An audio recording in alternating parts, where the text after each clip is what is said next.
It's January 27th, 2025, and time for your Monday market update. Thanks for watching. Let's take a quick look at our McHenry County numbers for the last 7 days. We had only 74 new listings, 94 under contract, 41 closed sales, 18 price changes, 2 expireds, and 35 currently on the private network. If you were to Google real estate news this morning, you would get mixed reports. We have evidence that we have the slowest real estate market that we've had in 30 years. But then you also see that in December, we had more pending contracts than we had had in the previous 2 years. So the years overall are very slow, mostly due to rate lock-in. So that is the fact that over 65% of homeowners are locked in at 4% or below, but 35% of those homeowners actually own their homes free and clear as well. So that's something else to consider. A lot of people, if they already own their homes, aren't going to be concerned about the mortgage rates anyway, because if they were to go buy something else, they likely wouldn't need a mortgage. But we do still have this effect of a lot of people being locked in at 4% or below, so they're not very motivated to lose that low interest rate to go get one that's up near 7%. Mortgage rates did come down slightly after Trump delayed imposing new tariffs on Monday, so that was good news. But rates have been near 7% for a few weeks. Now in December, that didn't appear to deter very many buyers. And in the first part of January, we were seeing lots of buyers out in the market, but they've seemed to come to a little bit of a stall in the last week. We have seen more buyers sort of hitting the brakes, being a little cautious. We have a couple things to be concerned about with the new presidency. Should the tariffs come into play, that will make the cost of building more expensive and could deter builders from building any more homes, which would be problematic. We also have a labor issue. We have more employed people in this country than ever before. Unemployment is extremely low.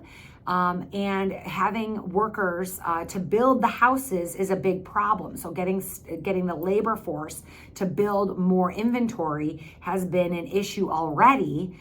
And then if we have large numbers of deportation happening, that could make that even more difficult. So those two things could affect our housing market negatively this year, but we don't know if that's going to happen yet or not. One thing to keep in mind is that when interest rates are higher, we do tend to see lower sales prices, more price reductions. So if interest rates don't start to come down soon, we could see that affect the market time on our listings, and we could see things having to do more and more price reductions.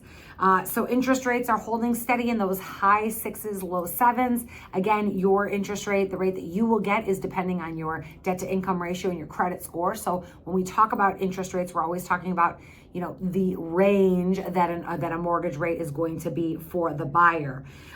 We have record high employment, as I already mentioned. Lawrence Yun predicts that existing home sales will be up this year very, very slightly, up 9% in 2025. New home sales will be up 11% in 2025, which is good. The median home price will probably only go up about 2% nationally, simply because affordability is still a problem. We've got homes that are more expensive. Now they are right on track at 4% of annual appreciation. They're slightly higher than that, but for the most part, home prices are right on. The interest rates are higher than they've been, but they're not the highest that they've ever been, and they're certainly average, and they're right where they should be, but people's incomes has not caught up. A lot of people are talking about affordability and they're saying, oh, we need interest rates to come down.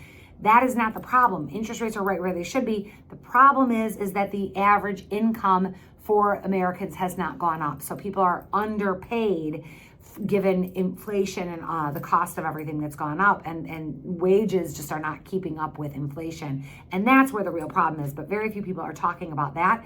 So that is something to consider. Not that there's anything that we can do about it.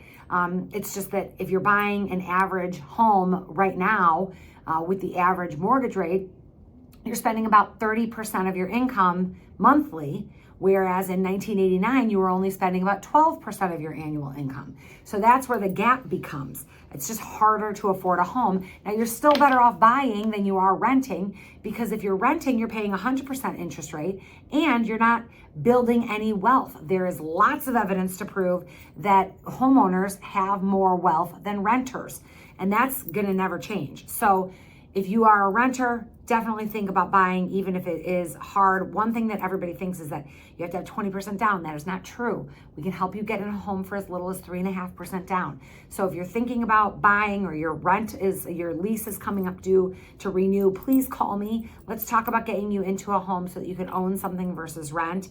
But it is definitely, still going to be a slow year for real estate. Hopefully better than 2024.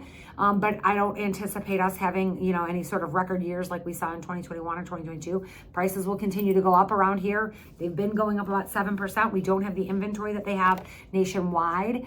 Nationwide, we've got about 3.5 months inventory. Here in our area in McHenry County, we've still got about 1.5 months inventory. So it's coming up a little bit, but it's not anywhere near a fair and balanced market. So it will still be a slow year for real estate in terms of the number of transactions, but we do still anticipate a very active spring market. Spring market actually starts after the Super Bowl officially.